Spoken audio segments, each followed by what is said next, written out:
Co-powered by techno. आपल्यासोबत शिवसेना नेत्या सुलभा उबाळे आहेत, ज्या भोसरी विधानसभेसाठी इच्छुक म्हणून उमेदवार आहेत। ताई नमस्ते, तुमचं TV9 मध्ये स्वागत। खरं तर काल ज्या पद्धतीने भोसरी विधानसभा मतदारसंघामध्ये जी बैठक झाली शिवसेनेची, त्याच्यामध्ये तुम्ही तुतारीचं काम करणार नाही असं कुठेतरी ठराव समोर येत आहे। नक्की काय ठराव झालाय, काय नक्की विषय आहे? वरती महाविकास आघाडीच्या बैठका चालल्यानंतर परवा भोसरी विधानसभेमध्ये अशी बातमी पसरली की वॉर्ड तुतारीला सुटलेला आहे। त्यामुळे कार्यकर्त्यांमध्ये एक अस्वस्थता तयार झाली, कारण आम्ही मागच्याच महिन्यामध्ये आमचे नेते संजय राऊत साहेबांकडे जाऊन आलो आणि तिथं त्यांना आम्ही सांगितली परिस्थिती की इथं जेव्हा आम्ही प्रचार करत होतो खासदारकीच्या निवडणुकीला अमोल कोल्हेंचा, त्यावेळेस राष्ट्रवादी काँग्रेस कुणी नव्हतं, आपल्या शिवसेनेने काम केलं अशी आमची भूमिका आहे। तर त्यावेळेस त्यांनी आम्हाला शब्द दिला होता की आपला वॉर्ड हा शिवसेनेलाच राहील। त्यामुळं मग कार्यकर्त्यांमध्ये ती अस्वस्थता झाली की असं कसं झालं, आणि त्याच्यामध्ये त्यांच्या भावना ऐकून घेणं आम्ही पदाधिकारी म्हणून आमचं कर्तव्य आहे। काही जण म्हणाले की आम्ही राजीनामा देऊ, काही जण म्हणाले आम्ही घराच्या बाहेर पडणार नाही, काही जण सांगितलं आमरण उपोषण करू। इतक्या तीव्र भावना आहेत। त्यांचं म्हणणं आहे की खासदार केला, आमदार केला तर महापालिकेला आपल्याकडे लोक उमेदवारीसाठी सुद्धा राहणार नाहीत। पक्षाच्या अस्तित्वाचा प्रश्न आहे आणि वरिष्ठांनी सुद्धा ह्याच्यामध्ये लक्ष घातलं पाहिजे। कार्यकर्त्यांना जर गृहीत धरून जर सगळी कामं झाली तर येणाऱ्या काळामध्ये पक्षाचं अस्तित्व राहील की नाही अशी शक्यता निर्माण होतीये। त्यामुळे कार्यकर्त्यांच्या भावना आम्ही ऐकून घेतलेल्या आहेत आणि त्यांना सांगितलं की तुमच्या भावना आम्ही वरिष्ठांपर्यंत पोहोचू।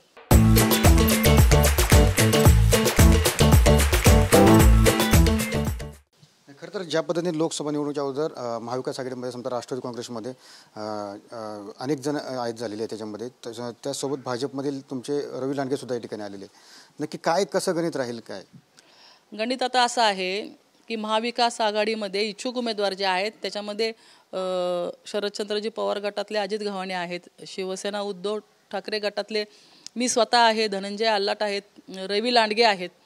तर आमचं म्हणणं आहे की पक्षांनी लवकरात लवकर ज्याला द्यायची उमेदवारी त्याला सांगितलं पाहिजे, जेणेकरून लोकांमध्ये एकी राहील। आता संभ्रमाचं वातावरण राहिलं तर समोरच्या उमेदवाराला त्याचा फायदाच होणार आहे। मग पक्षश्रेष्ठींनी ह्याच्यात लक्ष घालून लवकरात लवकर तोडगा काढला पाहिजे आणि निर्णय आमच्या समोर आणला पाहिजे।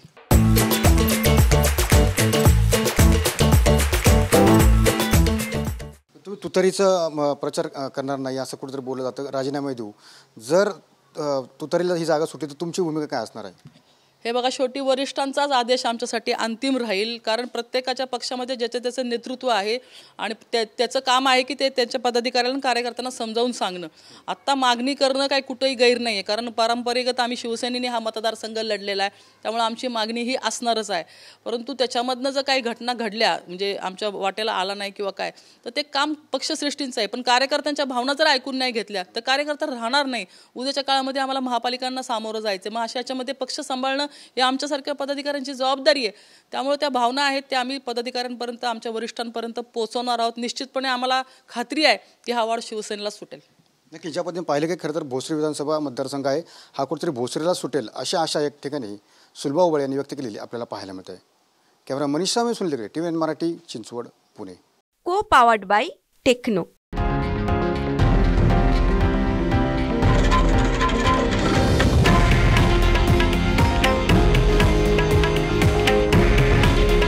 हे आहे देशातील नंबर 1 न्यूज नेटवर्क आणि आपण पाहत आहात TV9 मराठी।